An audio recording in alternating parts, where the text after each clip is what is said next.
and I am launching a new group program, which is called Next Level Ops Academy.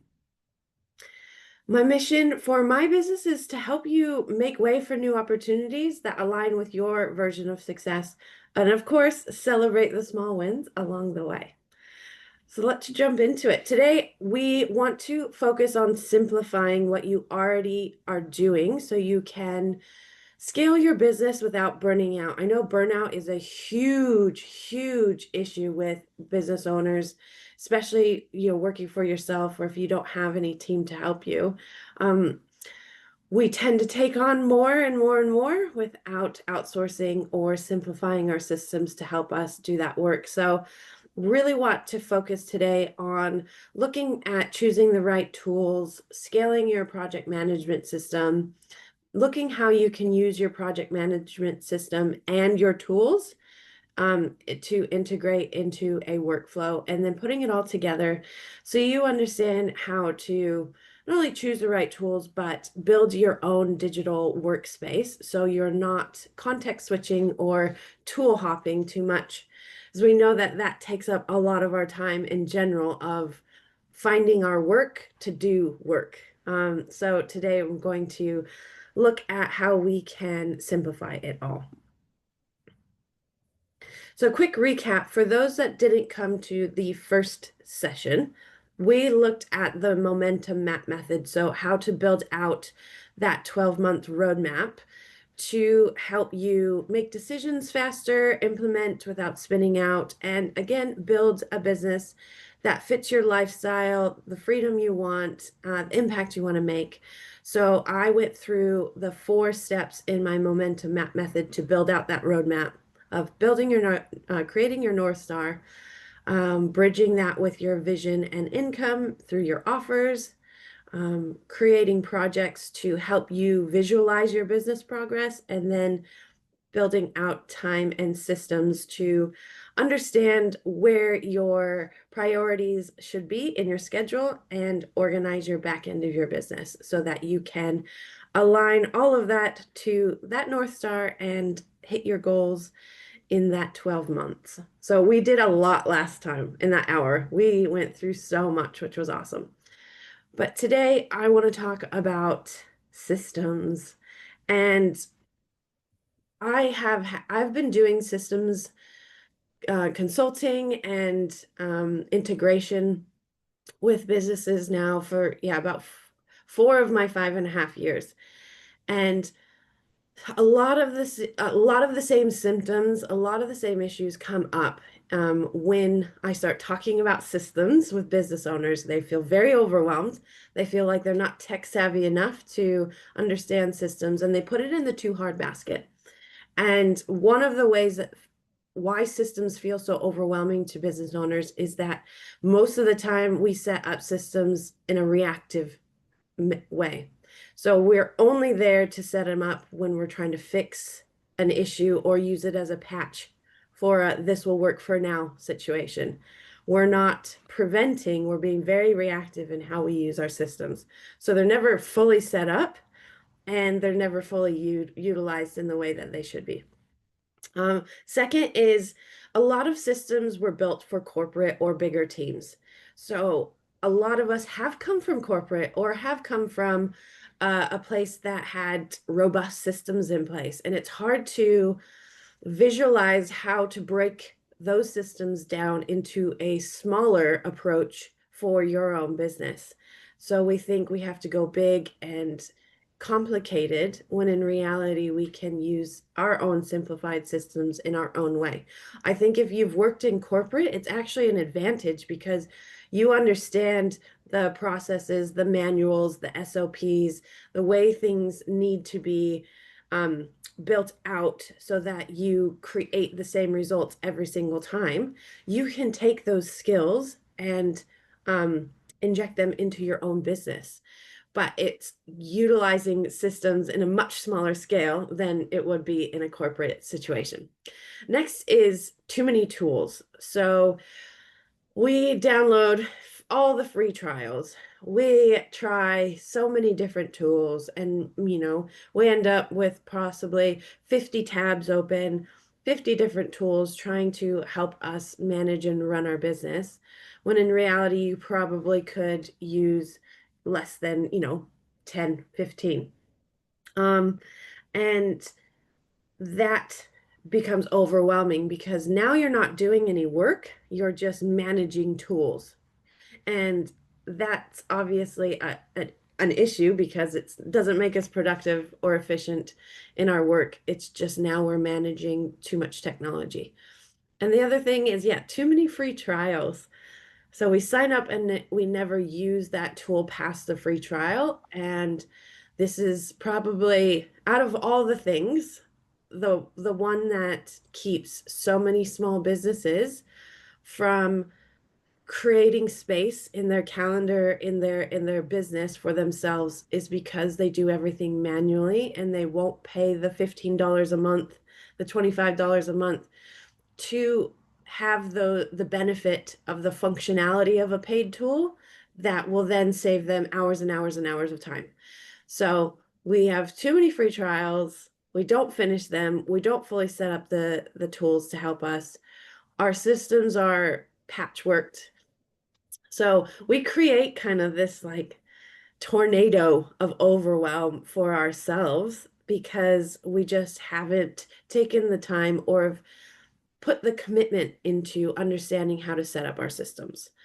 So my biggest thing is you don't need 500 tools. You need the right ones organized to work together, not against you. So we want tools to help us do the big parts of our work or move our work where we need it to go, to delegate, to automate, but not use all the tools to a point where we're just going from one app to the next trying to do our work. That's just inefficient. And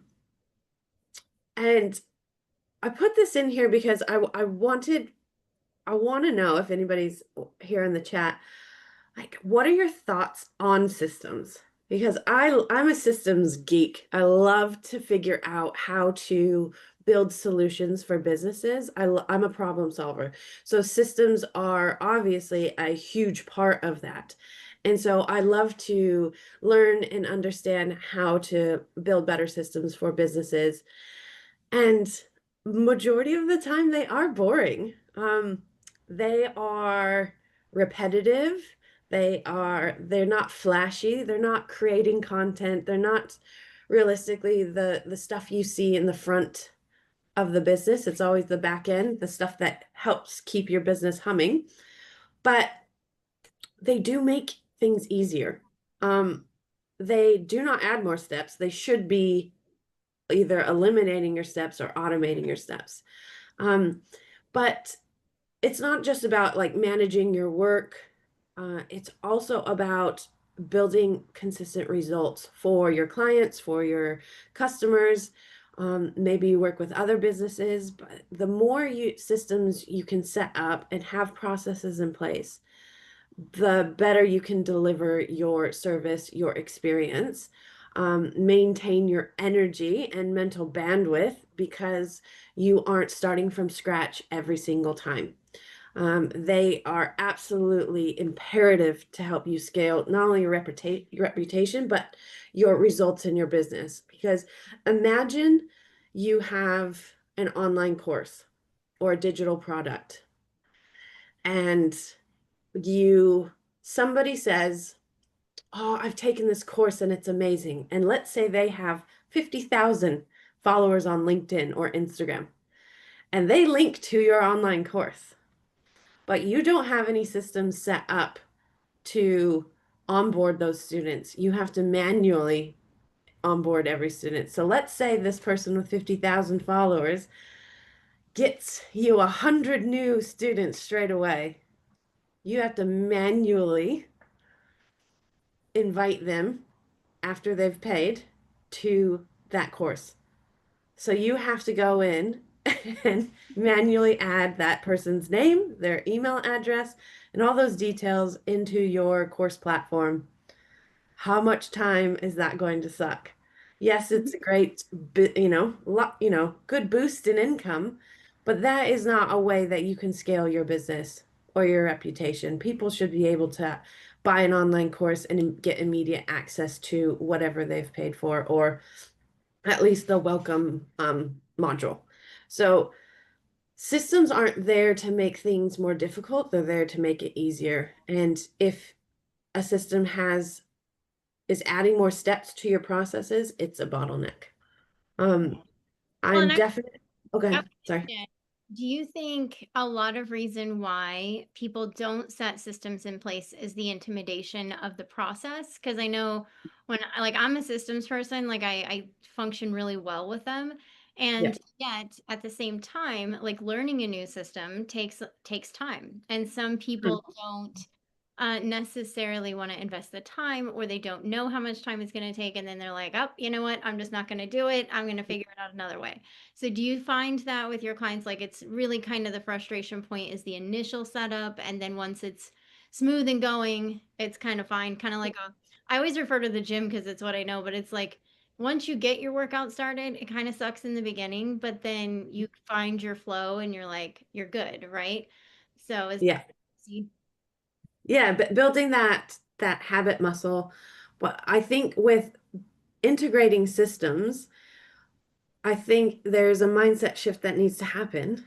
First is that yes, it's going to be muddy for a bit, but you have to visualize the outcome that it's bringing.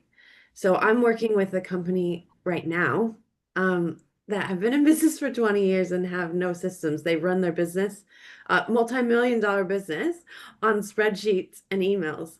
And so they have come to the point where they no longer can scale their business. They can no longer grow globally like they want to because they have built themselves a huge hole.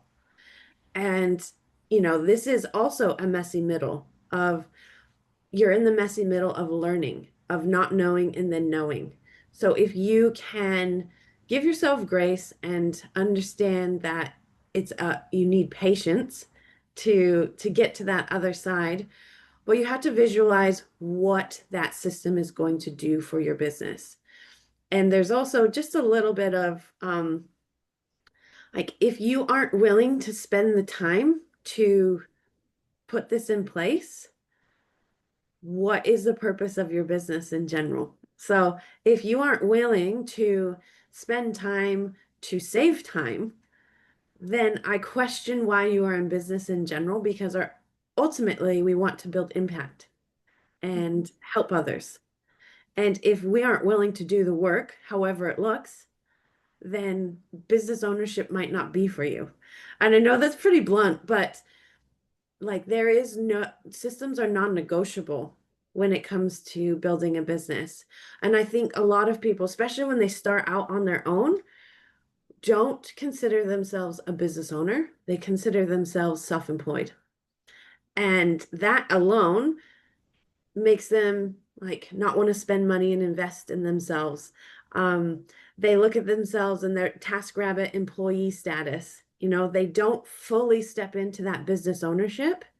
And in doing that, you are coming from a much different perspective than just doing tasks to get clients. So I challenge people who watch this or maybe watch the replay to look at your mindset around things that are difficult, like systems or content marketing or, ads. Is if you're not willing to do the work, then you should be willing to spend the money on somebody who can do the work for you. That's just business. Like it's nothing special. We've just have to come to that conclusion that if we don't do the work that's needed to build our impact, our revenue, and our business, then we are the ones keeping ourselves stuck. We are the ones keeping ourselves small, and that's not what we want to be. We want to build that impact. So take that pressure or the ego out of it and direct your focus on where you want to go, not how hard it is. And I mean, honestly, it takes time. It definitely does. So if you are struggling with systems and it's not a fun thing, and you really struggle with the tech side of it, and it's, you know, it's you have to learn a lot every single time you go to try and implement something or set up a tool or whatever. Break it down into the smallest of steps first. Make it manageable. Don't go into saying, okay, I need to set up a whole, CRM system to help me with my database of clients. That's a big tool. That's a big job. So break it down into small steps of, research the best CRM tool for my business. Next task is ask for a demo of that tool. Next task is talk to their customer service or their client relationship support person. I try to make it as easy as possible for you to learn that. And if you use ChatGPT, use ChatGPT, saying I'm struggling with learning this system. How, what is the best approach for me for my service-based business to use a CRM?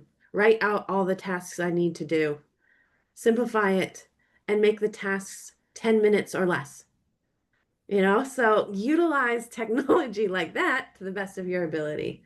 Sorry, that was a very big answer to that question. Okay, thank you. We appreciate it because, like, sometimes it is, just about finding the simplistic ways in which to get the answer. And a lot of us are entrepreneurs that we over complexify everything because our brain just like loves to do all the things and we get ideas and then we rabbit hole. And so, no, I Yep. think it's great. It's so simple. And I really put in the chat, it was like visualize the outcome that your system is bringing. So, thank you. Yep. Yep. And if you watch the first workshop, um, that mapping your momentum and building that roadmap is your North Star. So those systems that you will be creating or revamping should also align with where you want to take your business in that roadmap. So we're not just trying to do a whole bunch of different things. It's like what's priority and what's the most important for me in that next 12 months and on. Um, yeah, so parts of um, understanding systems and understanding how to simplify them um, is just looking at three S's of systems. So one is looking at the structure. So if you're going to integrate a system, it needs to have structure and a repeatable process. We're not doing things from scratch every single time. It needs to be clear and repeatable. It also needs to be simple. So not 5,000 steps if possible. It needs to be easy to follow. So again, if you write out, say, a step two process that you have in your business, maybe it's client delivery, onboarding, how to pay your bills, how to create content, whatever that process is, read it over and ask yourself, can somebody who's not my business understand this? And if not, if it's not simple enough, ask somebody else, can you read this and understand how to do it? That is the quickest way to simplify a system is to ask somebody else if they could go through that process. So making it as lean as possible. Then is it scalable? So could you duplicate, delegate, or automate this as your business grows? So I've got an example in the next slide, but this is probably the hardest for people to visualize because depending on where you're at in your business, whether you're starting out, you might not understand the duplication of scaling something yet because you're just starting out and you're trying to get your first clients or make consistent money. But what I would look at scaling is having an offer that is easy to duplicate, or having parts of your offer easy to delegate or automate. So instead of doing everything manually, say you've got one-on-one clients and you're doing every single step manually in that client delivery process, you can't scale that offer because you can only take on a certain amount of clients and then you're tapped out for time. So how can you automate some of that client delivery process to free up your time to then take on either more clients or create another offer that's scalable, like an online workshop, course, program, maybe some templates. But the thing here is just making sure that right now, some part of that system can be duplicated or delegated. So if the system hits all three of those S's, it's a yes. If it's missing one, go back and refine it. So I also wanted to, yeah, take a quick moment to define systems just in case people are thinking systems are digital tools and that's it. It's much more than that. A system utilizes tools as part of it to help that system run. So systems include people, processes, tools, and documentation. So tools can include any type of digital, website, app, AI, people. It could just be you. You don't have to have multiple people uh, in a system to make it work, especially if you work for yourself. So an example, let's say you have a content planning system. So I just run through the 4 steps on the left-hand side. So who are the people involved in the system? A content creator, or you could put yourself if you're the only one doing it.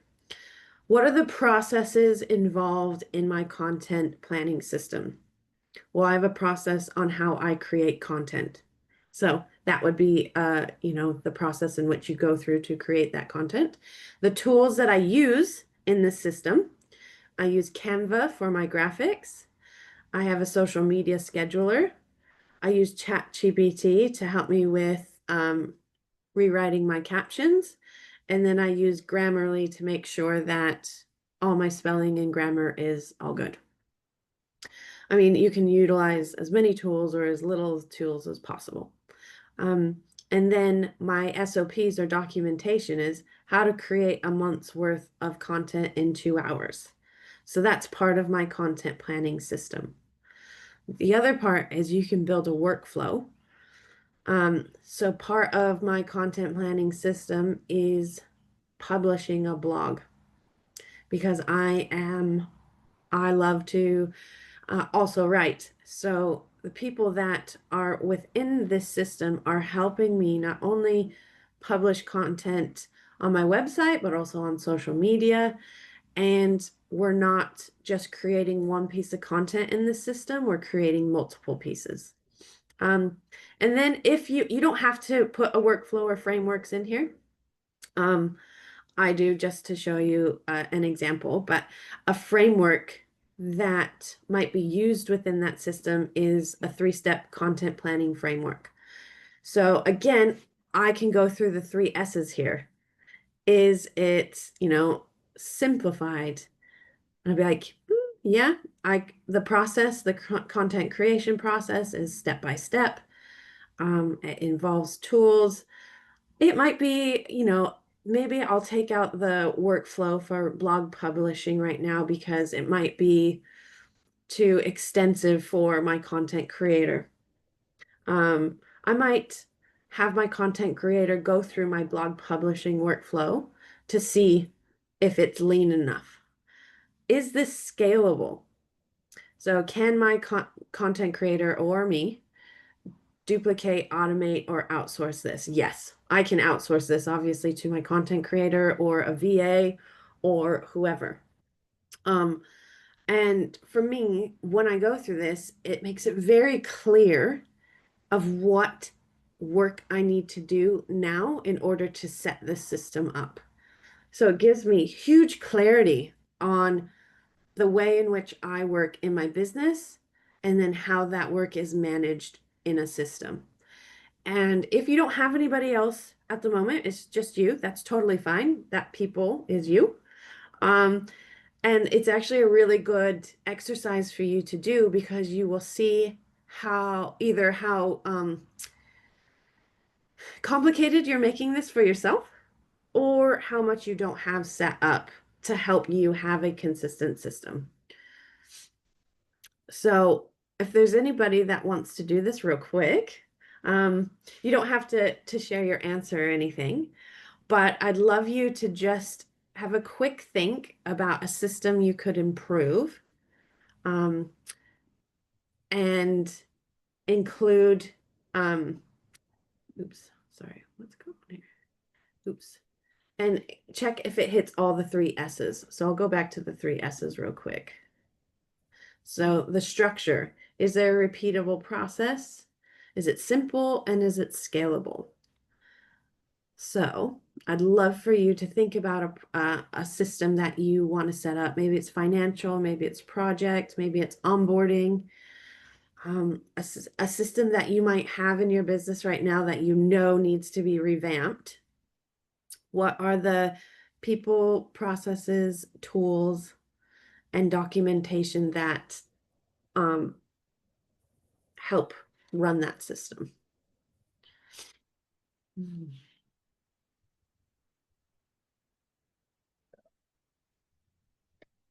Now, I go through this exercise as well in my business regularly, and I still have tons, tons of work to do. But again, it comes down to what systems are needed to help me achieve my goals in my 12-month roadmap. So I want to ultimately in my business have paid speaking gigs. I would love to travel for that. I'd love to do retreats. You know, these are big vision things, but they're not going to be done in the next 12 months. So I'm not necessarily focusing on those systems yet. Right now, what I need in the next 12 months is my email marketing system humming, my my content planning and creation system being consistent, podcast, and my sales funnel for my new program. So those are the systems that I really want to focus on this year. And now that I know what to focus on based on my roadmap, I can then come back to this exercise and define what I need. So it's no longer oh God, I'm stuck. I don't know what to do. Where do I go? Well, I'll just create some more content. I'll just start talking. I'll just do it, I know what I need to focus on in the back end. And if you are in a business that has the cash flow, I would hire somebody to do this for you, to set it up, to implement it for you. Because there are things that we are skilled at and there are things that we are not skilled at that we don't want to learn about. And I find systems probably is very high up there along with accounting, in the areas that people just don't understand, don't really want to learn, or it's just too difficult to wrap our heads around. So investing in somebody to help you set this up is in the long run probably the most affordable and efficient process. But does anybody want to share in the chat or come off mute and talk about a process or a system that they defined? I don't want to call anybody out, but if anybody's inclined to share, go ahead.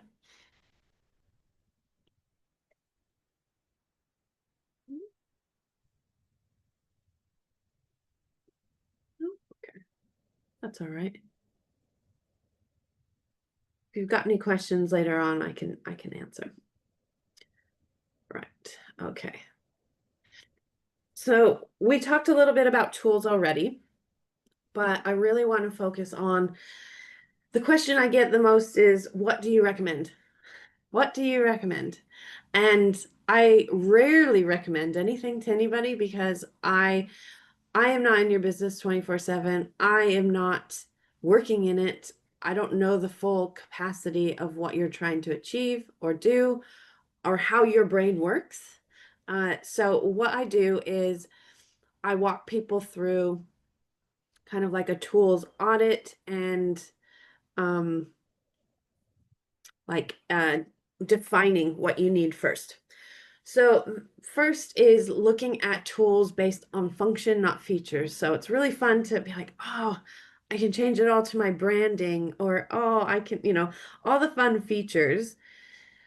But the functionality of it is the most important. So let's go. Let's say you are a coach and you want to use a tool to help with your onboarding for your clients. You want to automate that process.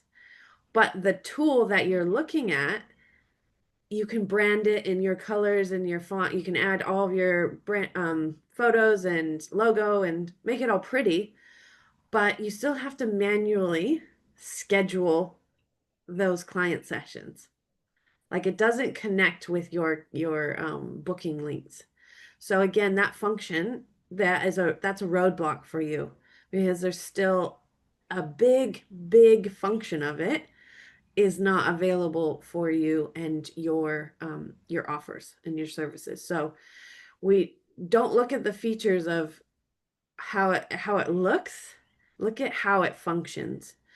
That's number one, is making sure that the tool does what you need it to do um, in a way that is easier for your business, or at least does the heavy lifting for you.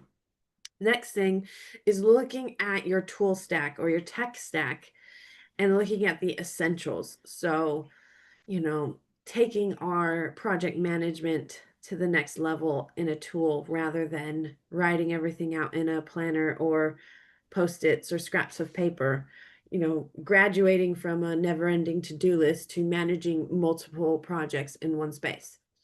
A CRM, so client relationship management like HubSpot or Dubsado, Honeybook, Salesforce, something that helps you understand where your clients are at all times and holds all their information in a database. File management, so like Google Drive, Dropbox, OneDrive, things like, or SharePoint, things like that, where you have a cloud-based storage system. Your content, how are you creating it, managing it, planning it? And then finance, obviously, accounting, invoices, bills. Um, those are the essentials, I would say, of running a business. There might be a few I missed, but these are the ones that I would focus on the most if you are looking at revamping your tech stack or integrating tools to help you run your business better. First off, I don't recommend trying to integrate every single tool right at once. It's figuring out your priorities and understanding your processes first, then research those tools based on your function and budget.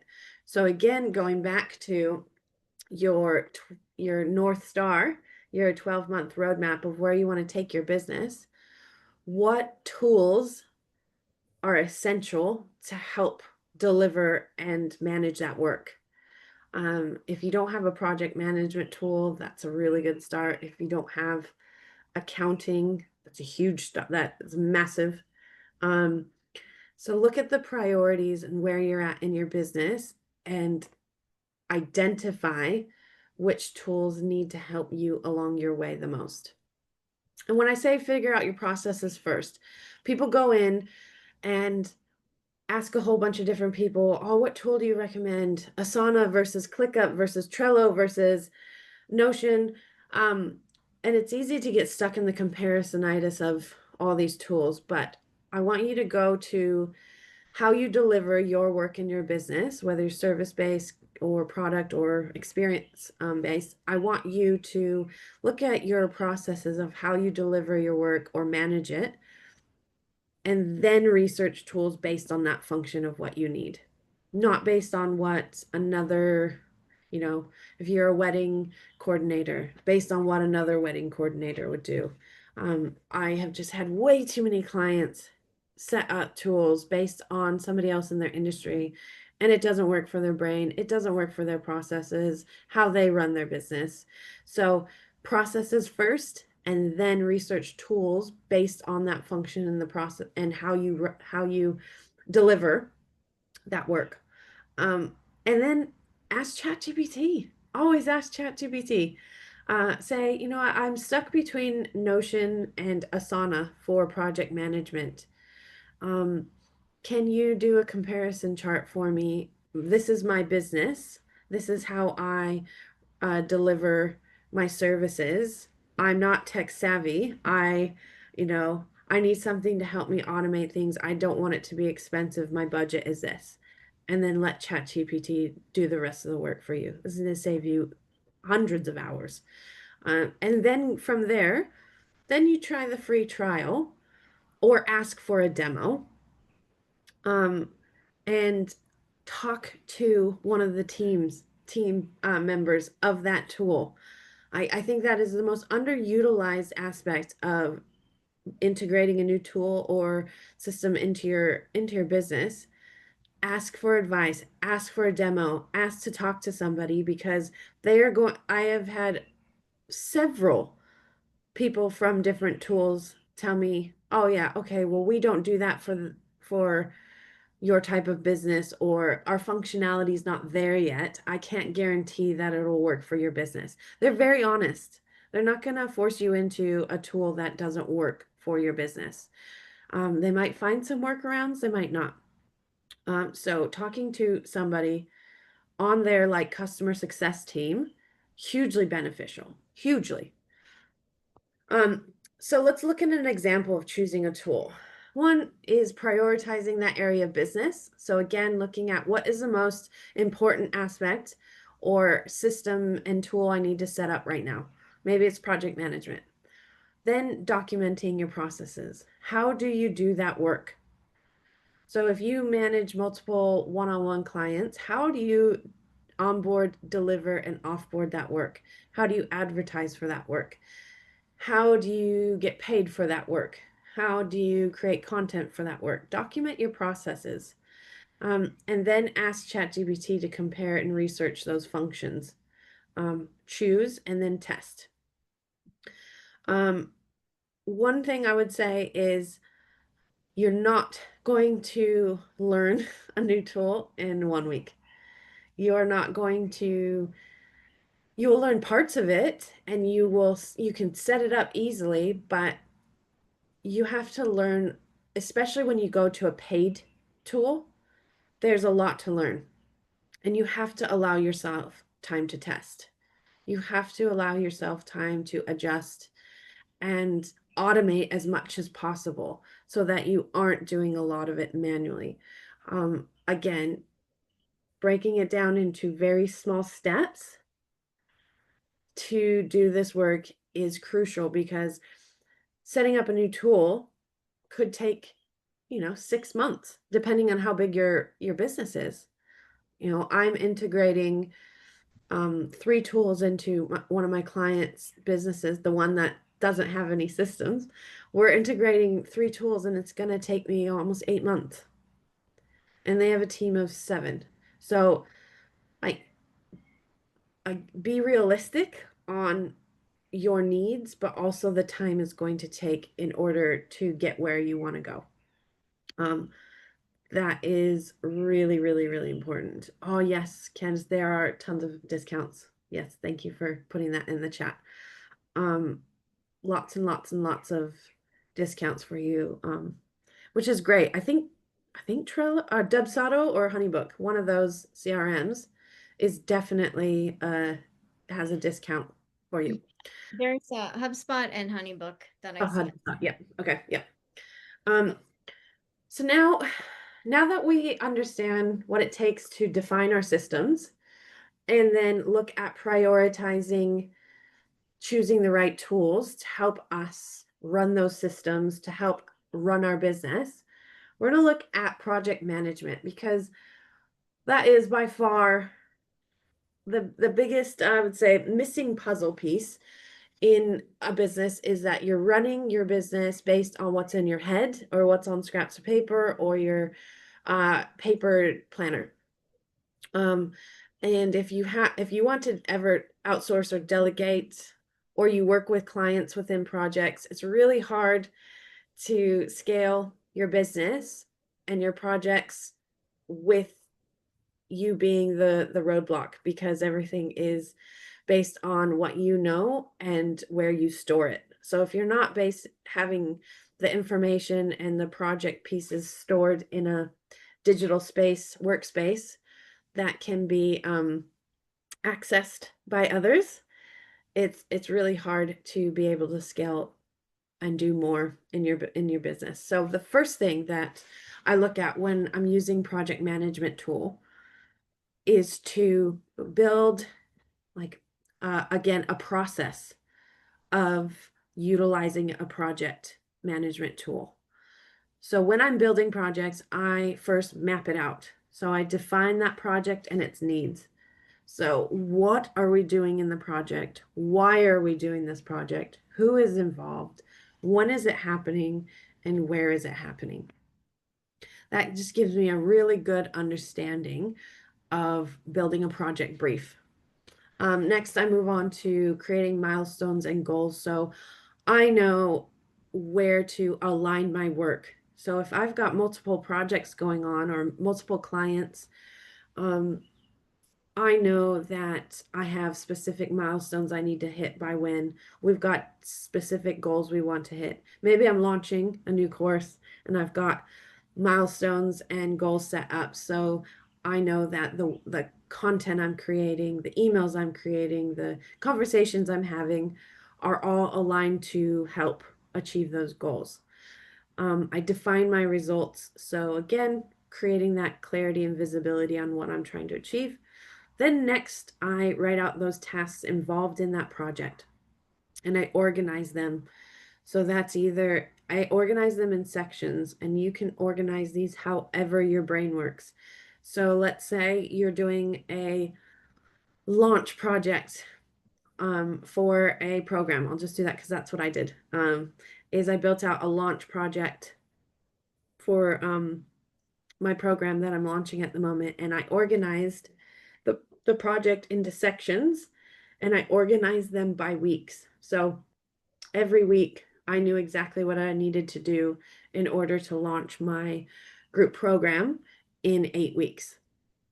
So that helps me stay on track. I knew what my milestones were, the goals that I have for the program, and I mapped out all the project details so that it's very clear I can build that capacity into my schedule. And then again, the timeline determine when this work will be done. So it's setting up a project and in being proactive in organizing your work before you start the project. So not mid-project and then writing all these things out and writing all the stuff that you've done before. You don't need to do that. That's just a waste of time. But being proactive also helps you see the missing pieces in that project, or okay, I need to build a process for this part of the project. Having a this kind of, I call it a project brief essentially, or a project template, helps me then create a new project that's already have these like bones in place, the structure in place, so that I don't have to create it from scratch again. So when I do another launch campaign for something else, I can just hit copy and use this exact same project template for my next one. So again, we're creating things so that we can use them multiple times and not have to start from scratch. Every part of building systems and scaling with project management is about creating things once and then using them over and over and over again. And in that process, we are refining and revamping to make it better. So when I build this out, I can see, I'm like, oh, I don't have a space for, my visibility opportunities in my launch campaign. I forgot that section or I forgot that task. I can add it in later. Um, having visibility across all of your work allows you to be so much more confident in making decisions, prioritizing your time, understanding your work capacity. Maybe you've stretched yourself too thin, then you're able to say, okay, I can only take on 3 projects per quarter, but right now I've got 5. So I need to figure out what I'm doing for the next quarter. Can I take on any more work, or do I need to finish this stuff first, or at least get halfway in my 5 projects before I then advertise that I'm available for new stuff. So again, visibility is huge here. Scaling with project management gives you the ability to basically have a bird's eye view of your work. So here's a quick overview of what that looks like in a real project. So when you're building it out, whatever the project name is, I'd say mine's a launch campaign, or yeah, we're going to launch a website. My goal is to launch my website. I should have put like an actual time by end of 2025. Then below are the phases or the sections that I have created based on what my goal is and what the project is. So that section is, first one is resources. So that's where I'm going to store all my resources for that project, like links, graphics, copy, any video tutorials I need to do, all that stuff is here. Then I've got the phases of the launch, phase 1, 2, 3, and 4. And then I have the tasks below. So these are the tasks that go in under the sections of that phase. And then as you can see, I've also assigned it to certain people. So if I'm launching a website, I'll have a website designer or a brand designer. They can work within the project with me and I can assign them tasks. And then this is the timeline. So all of the stages here, 1 through 4. So I know I could put a date here as well. Phase 4, launch, certain date. Phase 3, maybe it's 4 weeks long. Phase 2, designing is 4 weeks long. Planning, 6 weeks. I don't know. The best thing about this is you get to use it or create it and visualize it however your brain works. So if you need very detailed things here in the timeline, you need exact dates, you can put exact dates. Other aspects that you can include in this are, automations. So you can make certain work in a project management tool. You can make certain work move from one section to the next if you need. You can automate assigning tasks. You can automate projects being set up. I won't go too far in that because that can be a lot for now. But I just wanted to give you a visual of what it looks like to build out a project or write it out for yourself to see all the work that's involved in that. So then it helps with understanding how you can duplicate and replicate, but if your projects are massive, then it also gives you visibility on the capacity you've got. So some of the things that I think are best practices to help scale your business is, again, creating templates for your work. So if you do the same task every single week, every day, template it, make it a reoccurring task in your project management tool. If you do 4, launch campaigns a year, template that and then just replicate it every single time you do a launch campaign. You don't have to write everything out. SOPs, if you're going to have people delegate or you're going to delegate or outsource, if you can, SOPs just make it so much easier for people to follow and do the work. I think if you haven't tried working in sprints to stay on topic, I highly recommend that. It helps from refraining from context switching. So you might be working on, let's say you want to, launch a website in 4 weeks. That could be your work sprint.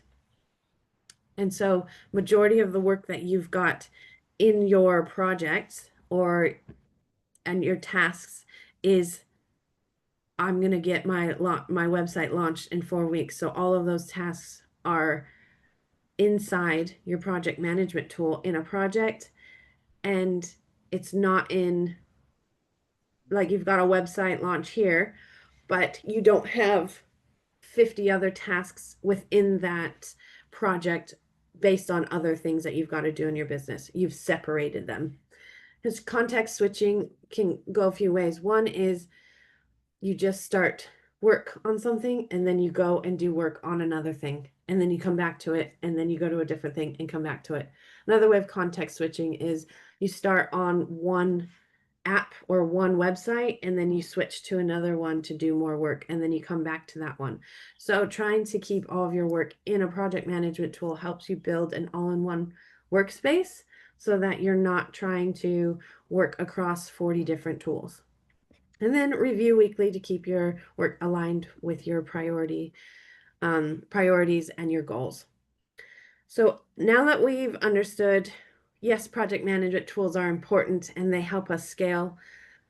Now it's like, how do we get everything else that we do in our business to flow with that tool? How do we make it all work together? So one is just avoiding tool hopping. So again, building that digital workspace is going to help you try your best to just work inside, say, Asana, which is a project management tool. Say you're just going to work inside that. How can you integrate your tools to make it easy for you to stay in that website and not have to go from Asana to Google Drive to Canva to Slack to all of these, to Zoom, all of these tools? How can we keep it all in one space as much as possible? Then connect the tools that talk to one another. So we set up a project management tool and then we forget we can actually integrate a lot of the other tools we use inside of it. And then create an integration flow chart. So when you integrate your tools, this just helps you ensure that your information is in one place. So you can sync several different things to a project management tool, like your cloud-based storage, your messaging app. If you use Zapier to create automations, that also can be integrated. Your calendars, your time trackers, your video tutorial tools, and then obviously your Chrome browsers. Lots can be synced to your project management tool to make it easier for you to stay within that space to work. So what I do when I think about all the things I need to do in a project management tool, after I set it up, I want to integrate my tools. I just write out a list. So what's the easiest way we can start is write out a list of all the resources, tools, apps you use to complete your work. So kind of do a quick little tool audit. Then you're going to check the integrations page of that tool. So if you use Trello or Asana or Monday.com, whatever you use, you can go to the website and look for an integrations page, and they will have a list of all the apps and tools that they integrate with. And it's usually, hundreds that they integrate with. So then you can see what parts or what tools you have can integrate with your project management. So here's an example is all the things that I use in my business, all the tools that I use, and then I will look to see which ones can then integrate into my project management tool, which I use Asana. And these are just some of them so far. So Google Drive, I can save docs and files. I can integrate Toggle, which is a time tracker that I use for my clients if I'm doing, hourly based work. Miro, which is like a whiteboard process mapping, mind mapping tool. I can share tasks in Asana into my process maps, so I can keep everything all on one whiteboard if I want. Loom, which does video tutorials. You can create video tutorials. I use those to create video SOPs, and then the Loom AI now creates the step-by-step checklist for you. And so that integrates into Asana. So if anybody is helping me do work, I just connect it there and they can work from Asana, watch the video tutorials, all that stuff. If I do client feedback, again, I also include Loom. Slack, I can create tasks within Slack that can go to Asana. I can create notifications. Gmail, I can turn my emails or things in my emails into tasks that go straight to Asana. And Canva, I can connect graphics to certain projects so that, again, all of my key resources are in one spot. So lots and lots and lots to do. I know I went through so much today. I went through so much information, but just a quick overview of putting it all together. You need to define your system's needs. So where do you want to take your business? And what systems need to be either built or revamped? And then choose that priority system to set up. So you're not going to set every single system up at the same time. You'll lose your mind. That's so much back end work. And ultimately, you probably would just stop after week one. And then you're going to use your project management system as your digital workspace to manage your business. So you can see, what parts of my business can I scale at the moment? What am I, what's my work capacity? Can I bring on somebody? Can I delegate? Can I automate? What parts can I outsource? And that can all be seen by utilizing a project management tool because you have visibility across your whole business and what you're doing.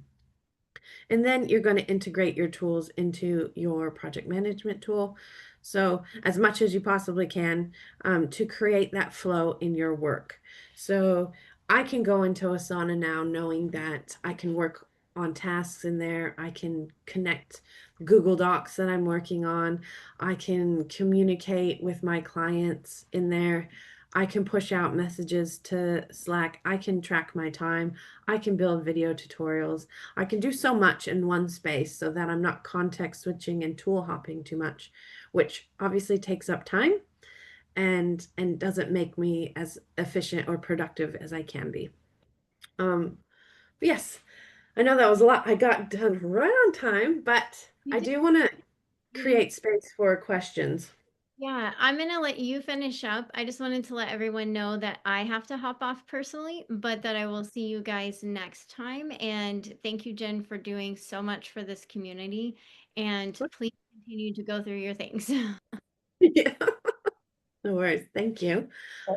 Yes. So I would love to hear some questions, but if you are interested in working with me or um, have some questions around systems, you will be getting a free resource, which is a tool and subscriptions audit guide. So it's going to help you figure out where you're spending your money and if the tools you're using or don't have, if you're using right now, you're using to the best of your ability. So it's going to help you figure out where to start with your systems. I also have a systems audit, which is a 4-week little project that we'll do together to identify your systems needs and then build that implementation plan together. Or if you are a seasoned business owner looking to take on that next level of business, I am currently in launch for my 6-month group program called Next Level Ops Academy, where we navigate through the messy middle of business and we build that next chapter together. So I would love to hear from any of you. You will get all this information emailed to you as well.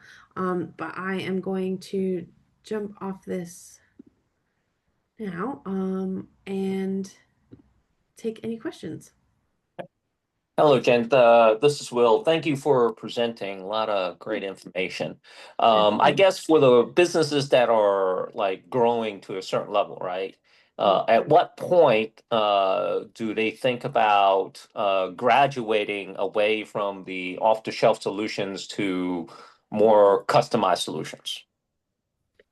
I would, it depends on what type of company it is, and industry, because a lot of the times you can utilize off the shelf for a lot longer than you think because the the advanced, say you're on the general plan and then you keep moving up into their next advanced or enterprise plan. I think first is making sure that you are talking to the team, like that tool, talking to their customer success team about your plans, your expansion plans, and seeing if that tool itself is scalable.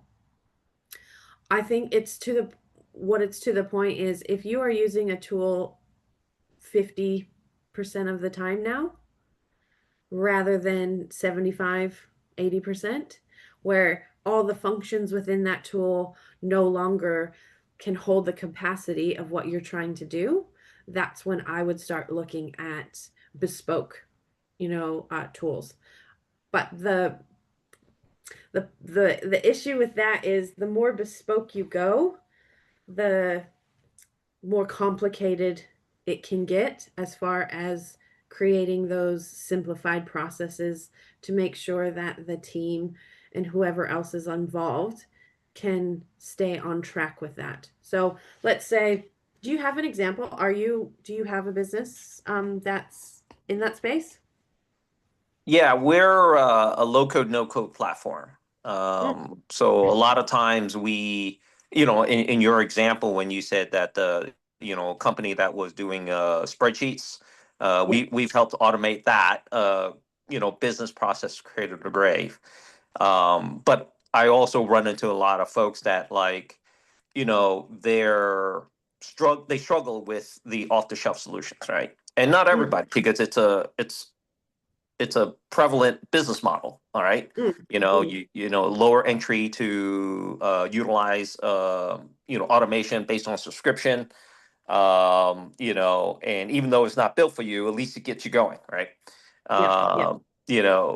So for what we do, we try to, at least give them an option once they get to a certain point of growth, right? Because at a certain point in time, they do have to think about, the business gets complicated enough to, think about all these integrations amongst various off-the-shelf solutions, Yeah. or go for a customized solution, right? So that's always that fine line of when is that point. Yeah. Yeah. I would say like also what is when does their needs become uncommon? Hmm. So is it become like it's truly a bespoke solution now? Um, it's I've run into like one other business that I've worked with that, yeah, the tool wasn't doing like say a project management tool or a CRM didn't have all the functionality that they needed. But they were in kind of like that messy middle of we need a tool built for us, but the budget for that wasn't, they didn't have the budget for that tool yet. Sure. Um, so what they ended up doing was a little bit of a workaround for the time being. They built out kind of like an implementation plan. So they built out, we're going to use this tool for the next 6 months, but we're going to build a workaround. So we're going to build some automations off tool that are going to help us be able to scale that business or that issue. Um, but in that meantime, we are going to work with a developer to build that tool over the next year. So they were able to figure it out budget wise. I think that was the issue was they looked at bespoke tools and it was way out of their budget, but they found the right person that decided, okay, we can spread this budget over 12 months and build first stage, so like beta program first. I would say when the business gets to the stage where okay, off the shelf, oof, it's not a common business function anymore. We need to build custom. Um, is it a competitive edge or is it a value proposition to build custom? Um, so that's something that for if you're building low code, no code, new tools, is it a value prop for them to go custom rather than off the shelf? Um, do you have, yeah, do you have the budget for the maintenance? That's the other one.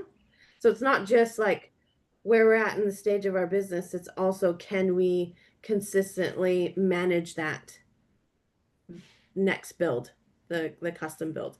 Um, and the percentage, I would say if you can get 80% of what you need done from an existing tool, I would still keep it.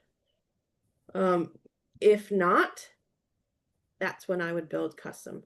Um, and also, is this tool is this custom tool internal or external or both? That's another one that I would look at is it just for internal use only, or is it for the actual full business to function? So if it's 80% is get this tool is being utilized, I would keep it at that. But if it starts to drop, yeah, 60%, 50%, I would then, that's kind of like your own little benchmark. I would then go into to build custom for sure. Thank you Because for you're, that. oh, no worries. I'm interested to hear more about your business.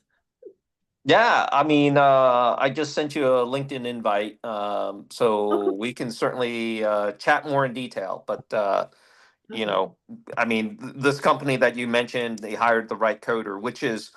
awesome for them. But that there's a risk in the market where you bring in coders and they just don't finish, or they leave the company, Yep. and trying to replace the coder, you're almost starting from scratch because every coder writes code differently. Yeah. So for any customization, I mean, we were able to build, enterprise level applications, cradle to grave in 3 months for companies to run their whole business on, versus the 12 months. And I mean, Yeah. so there's trade-offs there. Yeah. But it's there's definitely a high value proposition that we can chat through to see if we can help some of your clients. That's cool. Awesome. Well, thank you for that. Yeah, sure. Um, Tasha or anybody else have any questions? So I don't know. I just go ahead, Oh, Tasha. Oh, thank you. I was just looking at what you showed before about going through to figure out which systems. I have a psychotherapy practice, and yes, I use Canva. Yes, I used Google, but it's not integrated. So I am interested in definitely going through to see what we need and Mhm. how we can make it better. So I'm looking forward to chatting with you to figure that piece out and see if we Yeah. can work together. Yeah, definitely. And it's once you build a system that, works for your business, but your team and is aligned with where you want to take your business, even in the next 12 months, this is going to be, creating space in your calendar and in your business to do the bigger work, the bigger picture work of business development. This is where systems are crucial because you'll be able to delegate this to your team or whoever else and focus on that bigger picture rather than trying to connect tools, trying to do things on one tool, move it to the next, move it to the next. And that time adds up. That little time of trying to work in between tools and in between apps really does take up a lot of time, especially if you don't have processes documented or an operations manual and people don't know where things live. That ends up becoming work in itself of communicating with others. Where is that? Where did I put that? So you then search, Yes. you search on Slack or Facebook Messenger, or was that a text? Was that an email? Was that in Google Drive? You start to try and find things, and then all of a sudden that's a half hour, and that happens, every other day. It takes up a lot of time when systems and processes aren't in place. Yeah. The cool thing is that I don't have any staff yet. Yeah, that's So good. Well, that's a benefit because then you can actually build out how you want your staff to, or yes. not even staff, even if you end up getting outsourcing, um, how you want things to work and the results that you need. So you're in a good position. For now, I Yeah. definitely want to grow. I love what you said about thinking about the future, the North Yeah. Star. Of course, yes, I want to grow, so I need some systems before the growth happens. I don't want to be fiddling my thumbs when the growth happens and I don't know what to do. So I Yeah. thank you for this presentation. Yeah, no worries. Thank you for coming. Really appreciate both of you. I know, Jen, it's probably time to wrap up. Well, I was gonna say, and then next month, same time, same place, same Zoom. Mhm. 626 workflows on autopilot, and then 724 is the organized CEO. So Jen, if you want to hit on a little bit of insight for what's coming up on 626 workflows on autopilot. Yep. So we're going to look at the workflows in your business, how we can start to template, automate, and delegate within specific workflows in your business, and just making that itself its own automated process. So a lot of us, we have certain ways of working, we have certain ways of delivering our product or our service, but maybe that client journey hasn't been mapped in a while. Maybe the client delivery system and process hasn't been mapped in a while. So we're going to look at how we can identify gaps and opportunities in building workflows to help, again, with making sure that they are delivering our services and products that align with our bigger vision and where we want to take our business, but also frees up our time, and look where we can utilize the systems we have in place to build better workflows. So that's next one. And then the CEO one, we're going to look at how we can organize our time, schedule, and work more from a CEO point of view rather than an employee point of view. So how can we be a little bit more strategic with our approach to business rather than just doing tasks? So we're very excited about it all. We are too. We are very excited. So tell a friend. Like I said, same Zoom link. It should already be on your calendar. So I'm excited for that. I have to point out, I love your slide, the phases and sections, and then the project name. That slide, I need like 18 of them for like all the different projects that we have going on, like just taped up around my office. Like just, Yeah. okay, so purple is this, and then like that's the category and topic for the day. So I'm telling you, I'm obsessed with that slide. So I can't wait to see it in my inbox when we wrap this all up. Love it. Yay. Yes, I will share my slides with everybody, and the information with the tools and subscription audit guide as well. So Thank you, Jen. Any last words from Tasha or William while we're here? Thank you. I'm excited for the next one. I wasn't able to make the first one, and I did not realize there was a replay, so now I have to search my email for that so I can get on track. So thank you so much. Yeah, of course. thank you as well. And do we need to register, or we just show up for the next meeting? It should be on your calendar. So you have already registered for Zoom, so you are good to go. Okay, perfect. Thank you, everyone. Have a good weekend. Thank you. Thank Thank you. Bye. Bye.